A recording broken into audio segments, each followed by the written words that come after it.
भाजपा प्रदेश अध्यक्ष भूपेंद्र चौधरी एवं राष्ट्रीय प्रवक्ता प्रेम शुक्ल उत्तर प्रदेश भाजपा कार्यालय पत्रकार वार्ता में यूपी भाजपा प्रदेश अध्यक्ष भूपेंद्र चौधरी की प्रेस कॉन्फ्रेंस शुरू। भूपेंद्र चौधरी का बयान। मैं अभिनंदन करता हूं देश के प्रधानमंत्री और भारत सरकार को, जिन्होंने चौधरी चरण सिंह को भारत रत्न देकर करोड़ों अन्नदाताओं का मान बढ़ाया है। आज देश के करोड़ों अन्नदाता बहुत खुश हैं। भूपेंद्र चौधरी का बयान। गरीब किसान मजदूर अन्नदाता रहे चौधरी चरण सिंह को भारत रत्न देकर मान सम्मान बढ़ाया है। चौधरी जी का जीवन चाहे विधानमंडल के सदस्य के नाते हो या लोकसभा सदस्य के नाते, हमेशा मजदूर किसान दलित की लड़ाई उन्होंने लड़ी। उन्होंने देश के लिए जो काम किया उसका संज्ञान मोदी जी ने लिया। हरित क्रांति के जनक प्रसिद्ध किसान वैज्ञानिक स्वामी नानाथन जी को भी भारत रत्न दिया। हमारे पीएम रहे पीएम नरसिम्हा राव जी को मरणोपरांत भारत रत्न दिया। भारत सरकार व मोदी जी ने निर्णय लिया, यह हमारे लिए गौरव का विषय है। देश के विकास के लिए माननीय वित्त मंत्री जी श्वेत पत्र लाए हैं। यह श्वेत पत्र यह सिद्ध करता है कि कैम्ब्रिज हार्वर्ड से निकले लोग ही देश की अर्थव्यवस्था ऊंचाई तक ले जा सकते हैं। यह सही नहीं है। देश के गरीब परिवार में पला बेटा जो पल पल देश के विकास के लिए जीता है, देश को आगे बढ़ाने के लिए काम करता हो, तब पद की गरिमा बढ़ती है, देश अर्थव्यवस्था में नए आयाम गढ़ता है। 2024 और 2014 के बीच यूपीए की सरकार की अर्थव्यवस्था से बेहतर सुधार किया है। यूपीए सरकार में भ्रष्टाचार के नए स्कैम खुलते थे। यूपीए ने देश की अर्थव्यवस्था को गैर निष्पादित अर्थव्यवस्था में बदल दिया था। जब अटल जी ने कार्यभार संभाला, उस समय बैंक का एनपीए कितना था, उसको अटल जी ने संभाला। 2014 में बैंकिंग संकट बहुत बड़ा हो गया था। यूपीए सरकार के दौरान देश की बदहाल स्थिति के जिम्मेदार पीएम से लेकर सुपर पीएम तक जिम्मेदार थे। उस समय पीएम को लेकर पीएम नहीं समझते थे। उस समय 2G घोटाला देखा, कोयला घोटाला, सत्यम घोटाला, आदर्श घोटाला, शारदा घोटाला, चिटफंड लैंड घोटाला, कॉमनवेल्थ गेम घोटाला जनता ने देखा। हमारी सरकार आने के बाद अच्छे निर्णय लिए गए। शौचालय बनाने, घर बनाने से देश की अर्थव्यवस्था बढ़ी है।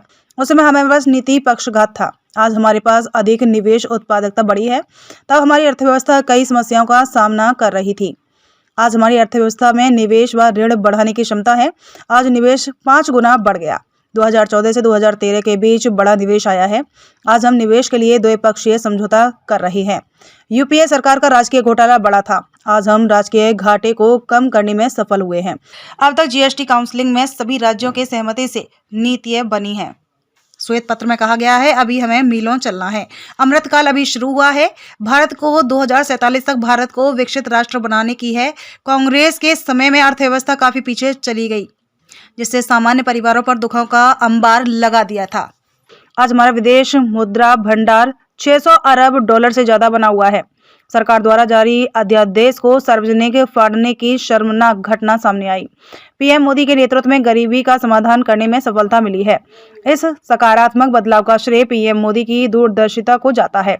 10 वर्ष में जो हमारी सरकार ने काम किया है, वह मैंने आपके समक्ष रखी है। आज देश की चहुमुखी विकास की ओर बढ़ रहा है।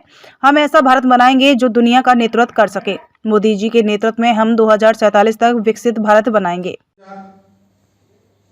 14 से वित्त वर्ष 2024 आरआई तक 5 गुना से अधिक बढ़ गया है।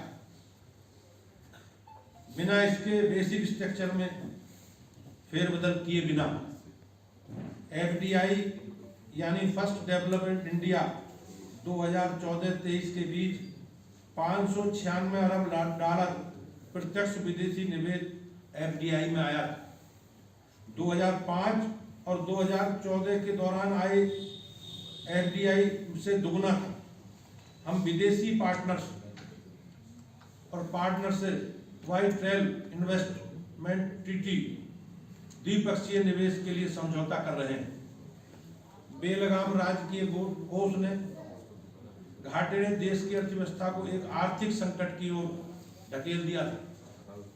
अपने राजकीय कुप्रबंधन की वजह से यूपीए सरकार का राजकीय कोषीय घाटा अंत में अपेक्षा से कहीं ज्यादा हो गया और बाद में ये 2011 में अपने बजट की तुलना में बाजार से 27% से अधिक उधार लेने लगी। आज राजकीय कोष घाटे को हम तमाम चुनौतियों के बावजूद 5% के आसपास रखने में सफल हुए हैं। आज जीएसटी व्यवस्था संघवाद का एक नायाब उदाहरण है, क्योंकि अब तक जीएसटी काउंसिलिंग में सभी निर्णय सर्वसम्मति से लिए गए हैं, मतलब सभी राज्यों की सहमति से नीतियां बनी। आदरणीय प्रधानमंत्री जी माननीय नरेंद्र मोदी जी के नेतृत्व में एनडीए की सरकार ने पिछली सरकार द्वारा छोड़ी गई पर सफलतापूर्वक काबू पाया गया। जैसा श्वेत पत्र में कहा गया है कि अभी हमें मीलों चलना है और लक्ष्य को प्राप्त करने से पहले चुनौतियों के कई पहाड़ों को पार करना है। शुरू हुआ है हमारी मंजिल 2047 तक भारत को एक विकसित राष्ट्र बनाने की है। इसलिए ये हमारा कर्तव्य और कर्तव्य काल है। बजाय अर्थव्यवस्था की गति को तेज करने और इसके लिए सकारात्मक माहौल बनाने के लिए कांग्रेस की यूपीए सरकार ने बाधाएं उत्पन्न की हैं, जिसमें अर्थव्यवस्था अपनी उम्मीद से काफी पीछे चली गई। 2008 के वैश्विक वित्तीय संकट के बाद वित्तीय वर्ष 2009 में और वित्तीय वर्ष 2014 के बीच 6 वर्षों के लिए उच्च राजकोषीय घाटे ने सामान्य और गरीब परिवारों पर दुखों का अंबार लगा दिया।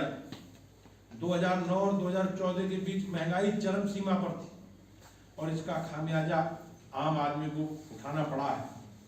यूपी की सरकार में विदेशी मुद्रा भंडार 2011 में लगभग 294 बिलियन अमेरिकी डॉलर से घटकर अगस्त 2013 में 256 बिलियन अमेरिकी डॉलर रह गई थी।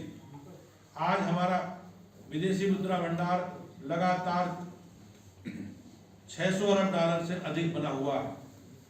यूपीए सरकार के तहत निराशाजनक निवेश के माहौल के कारण घरेलू निवेशक विदेश जाने लगे थे। यूपीए की सरकार में बार बार नेतृत्व का संकट पैदा होता रहा।